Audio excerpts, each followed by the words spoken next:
할렐루야. 한 주간도 하나님 은혜 가운데 잘 지내신 줄로 믿습니다.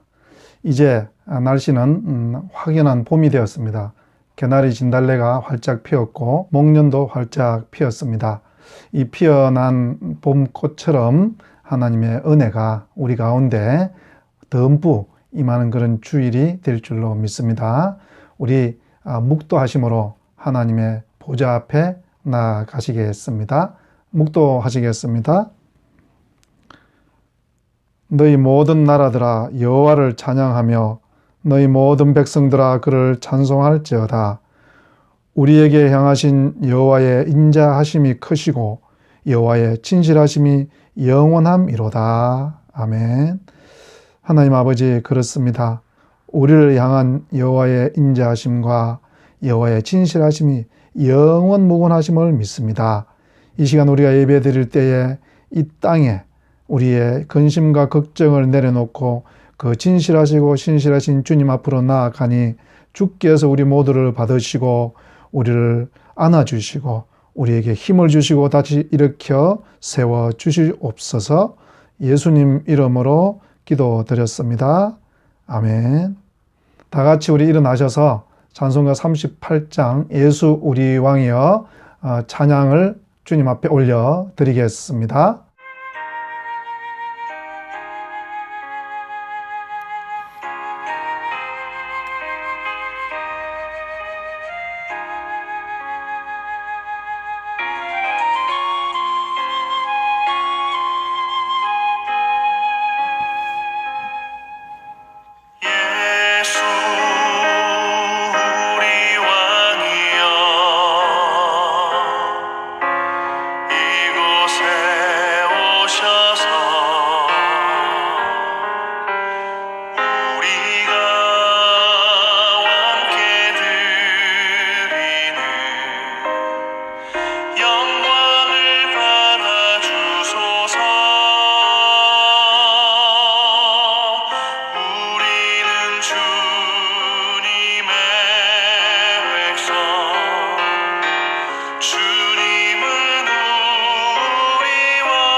네, 예수님은 우리의 왕이 되시고 우리의 주가 되십니다. 이 고백이 저와 여러분의 삶의 고백이 되기를 축원합니다. 사도신경으로 믿음 고백하시겠습니다.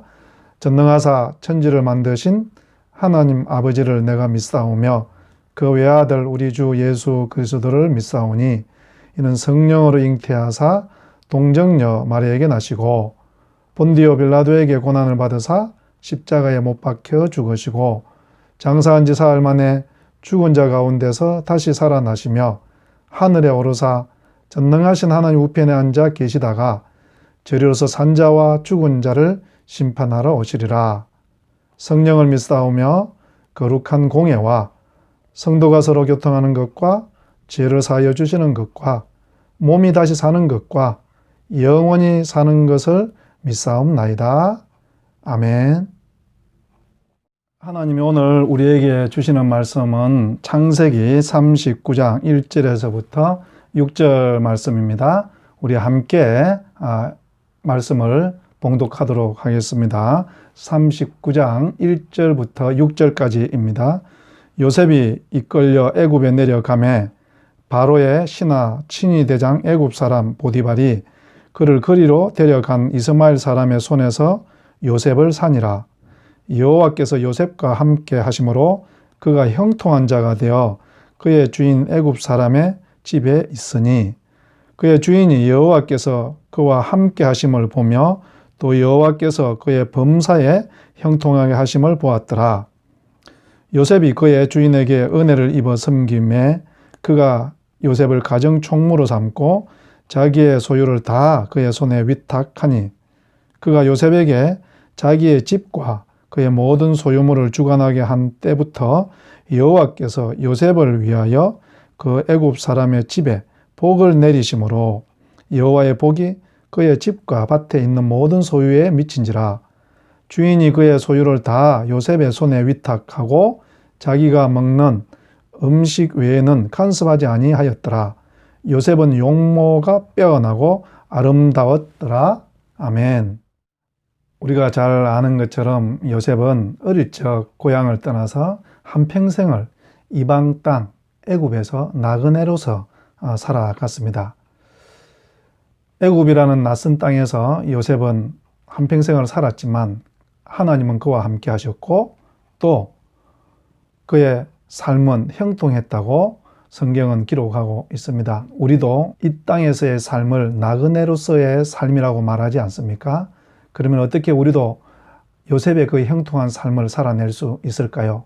오늘 본문을 통해서 한 3가지 정도 그 답을 찾아가 보기로 하겠습니다. 첫 번째로는 하나님이 요셉과 함께 하셨다는 것입니다. 창세기 39장 2절과 6절에 그 내용이 있죠. 우리가 읽었던 본문이었습니다. 그 중에 2절을 보면 여호와께서 요셉과 함께 하심으로 그가 형통한 자가 되었다. 이렇게 되어 있고요. 또 3절에도 그의 주인이 여호와께서 그와 함께 하심을 보았다. 그는 요셉이죠. 요셉은 이 하나님이 함께한 사람이었습니다. 여러분, 요셉이 하나님과 함께 했다. 이 말씀이기 전에요. 하나님께서 요셉과 함께한 삶. 그래서 그의 삶은 형통했다고 성경은 말하고 있습니다. 그러니까 여러분, 우리가 늘 기억해야 될 것은 요셉이 무언가를 잘한 것도 많이 있겠죠. 그렇지만 그의 삶이 형통하게 될 수 있었던 것은 하나님이 그와 함께 해 주심으로 그렇게 되었다는 것이죠. 여러분, 여호수아가 형통할 수 있었던 비결이 뭐가 있습니까? 여호수아서 1장에 보면 뭐라고 기록되어 있습니까? 여호수아야 담대하라. 하나님께서 너와 함께 하신다.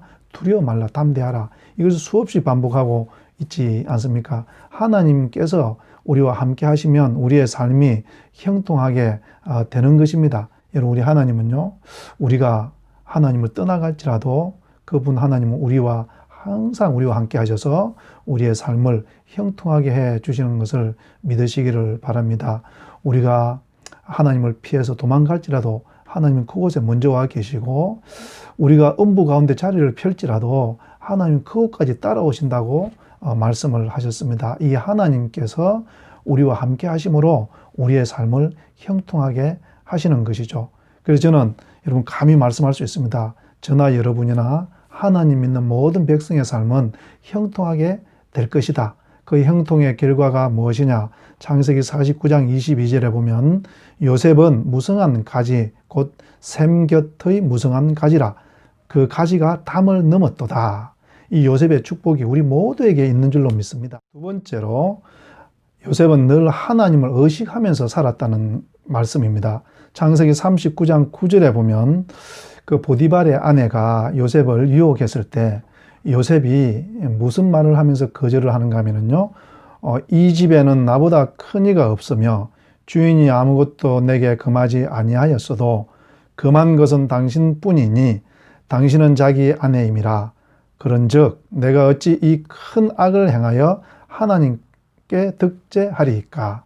이런 보디발의 아내가 요셉을 유혹했을 때 요셉은 그것을 물리치면서 두 가지 이야기를 합니다. 첫 번째로는 내 주인이 나를 신뢰하고 이 집의 모든 것을 맡겨주었다. 하지만 내가 당신을 범하는 것은 주인이 금한 일이다. 그러니 내가 당신을 범할 수가 없고, 두 번째 내가 당신과 동침할 수 없는 것은, 당신과 동침하는 것은 보디발 주인만 배신하는 것이 아니라 하나님께 득죄하는 것이다. 이렇게 말을 하면서 요셉은 그 자리를 떠나게 됩니다. 사랑하는 우리 형제 자매 여러분, 이런 요셉의 모습에서 우리가 무엇을 알 수 있습니까? 요셉은 늘 하나님을 자기 눈앞에 두고 살았다는 거예요. 사람은 속일 수가 있지만 하나님은 속일 수가 없다는 것을 요셉은 잘 알았죠. 하나님께서 자기 앞에서 자기 길에 빛이 되어 주시고 자기 발에 등이 되어 주시고 자기 모든 삶을 지켜보고 있다는 것을 요셉은 늘 의식하면서 살았다는 것이 이 말씀인 것입니다.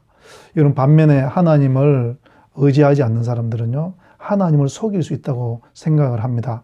사울 왕이 그렇지 않습니까? 모압 왕과의 전쟁 후에 좋은 것들을 숨기죠. 그리고 그것을 가지고 불태우지 않습니다. 그래서 사무엘이 와서 왜 그랬느냐 그랬더니 이것은 너무 아까워서 그랬습니다. 여러분, 이것은 뭐 여러 가지 이야기가 나올 수 있겠지만요, 근본적으로는 사울은 하나님을 속일 수 있다고 생각한 게 숨겼습니다. 아나니아와 사도행전에 나오는 아나니아와 삽비라 부부도 마찬가지죠. 그들이 하나님을 속일 수 있다고 생각을 했어요. 그래서 베드로가 와서 너희가 성령을 범하느냐, 그러면서 그들에게 죽음이 선포되지 않습니까? 사랑하는 우리 형제 자매 여러분, 하나님이 우리를 늘 보고 계시고 우리를 늘 감찰하고 있다는 것을 믿으시기를 바랍니다. 근데 이 말씀은요, 우리를 감독한다, 감시한다, 이런 의미보다는요, 늘 우리와 함께 하시면서 우리의 삶을 인도하시고 우리의 삶을 보호하시고 하나님의 선한 길로 인도하신다는 거예요. 그래서 우리의 삶이 형통하게 해 주신다는 것이죠. 여러분, 우리가 이 세상 살아갈 동안에 여러 가지 일을 경험하게 될 것입니다. 유혹도 당하게 될 것이고요, 고난도 당하게 될 것입니다. 여러분, 그때 우리 하나님이 함께 하시고 나를 감찰하고 있다는 사실을 잊지 않고 우리가 살아간다면 우리의 삶은 형통하게 될 줄로 믿습니다. 세 번째로 요셉의 삶이 형통했다는 것은 그의 삶을 통해서 하나님의 계획이 이루어질 것을 바라보았다는 것입니다. 그 말씀이 창세기 50장 19절과 21절에 있는데요, 한번 제가 읽어드리겠습니다. 요셉이 그들에게 이르되 두려워하지 마소서, 내가 하나님을 대신하리이까. 당신들은 나를 해하려 하였으나 하나님은 그것을 선으로 바꾸사 오늘과 같이 많은 백성의 생명을 구원하게 하시려 하셨나니, 당신들은 두려워하지 마소서, 내가 당신들과 당신들의 자녀를 기르리이다 하고 그들을 간곡한 말로 위로하였더라. 이 말씀은 이제 요셉이 형제들을 달래는 이야기입니다. 이제 요셉이 그 아버지가 돌아가시고 난 뒤에 형들이 두려워서 왔을 때 형들에게 두려워하지 말라.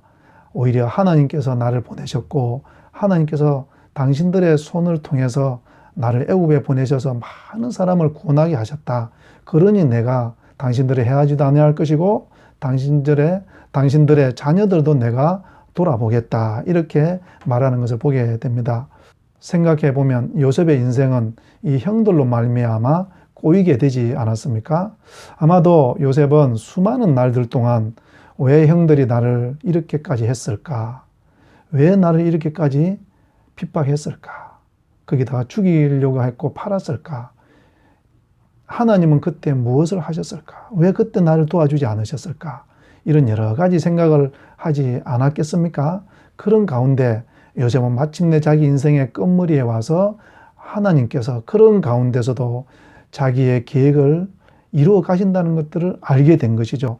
형들이 자기를 죽이려고 했고 자기가 보디발의 집에 와서 종살이를 했고 감옥에 갔지만 선하신 우리 하나님은 우리가 어떤 모양으로 살아가든지 우리를 신실하게 보호하고 지키셔서 우리 인생 위에 있는 계획을 이루어 가시더라는 것입니다.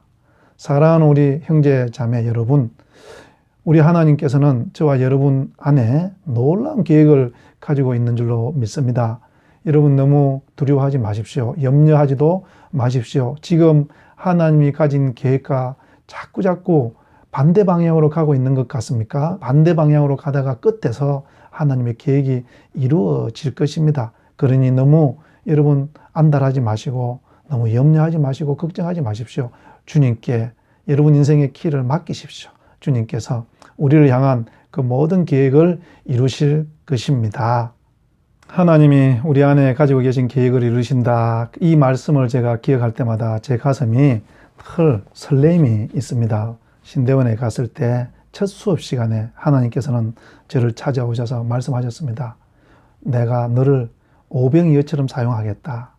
네 자신은 오병이어 한 사람의 도시락밖에 되지 않겠지만 내가 너를 축복해서 2만 명의 사람을 구원하는 그런 일에 쓰겠다. 이런 하나님의 계획을 저에게 말씀해 주셨습니다. 지금 저는 2만 명이 모이는 그런 목회를 하지 못하고 있습니다. 하지만 하나님의 이 놀라운 계획은 이루어질 줄로 믿습니다. 내 모습을 보면 그것은 어려울 것 같고 현실을 보면 불가능할 것 같이 보입니다. 하지만 하나님은 불가능 가운데서 가능을 하게 하시고 없는 것 가운데서 있는 것 같이 부르시는 하나님이라고 하셨으니 하나님이 내 위에 가지고 계신 계획도 이루어질 것입니다. 여러분 마찬가지로 하나님께서 여러분 위에 가지고 계신 그 모든 계획이 이루어질 것입니다. 염려하지 마십시오. 그리고 이번 주에 하나님께서 우리에게 주신 그 계획들을 다시 한번 기억하고 그래서 찬양하는 그런 한 주간이 되기를 우리 주님의 이름으로 축복합니다. 기도하시겠습니다. 하나님 아버지, 요셉의 삶 가운데 함께 하셔서 그의 삶을 형통하게 하셨던 것처럼 우리 모든 삶도 주님께서 함께 하셔서 형통하게 하실 줄로 믿습니다. 지금 내 삶이 눈에 보기에 그 일과는 너무 먼 것 같고 하나님의 계획과는 너무 멀리 떨어져 있는 것 같지만 주님께서는 신실하시고 진실하셔서 반드시 주님의 계획을 이루실 줄로 믿습니다. 예수님 이름으로 기도드렸습니다. 아멘. 예, 우리 이제 성도들 간에 서로 인사를 좀 해야 되는데요. 오늘도 옆에 아무도 없습니다. 가족들이 있죠? 아니면 혼자서 예배 드리시는 분은 옆에 우리 하나님 함께 계십니다. 우리 서로 한번 또 지체들끼리 또 하나님과 함께 한번 서로 인사하겠습니다. 하나님 안녕하세요. 또 우리 집사님들 안녕하세요. 우리 청년들 축복합니다. 교회 소식입니다.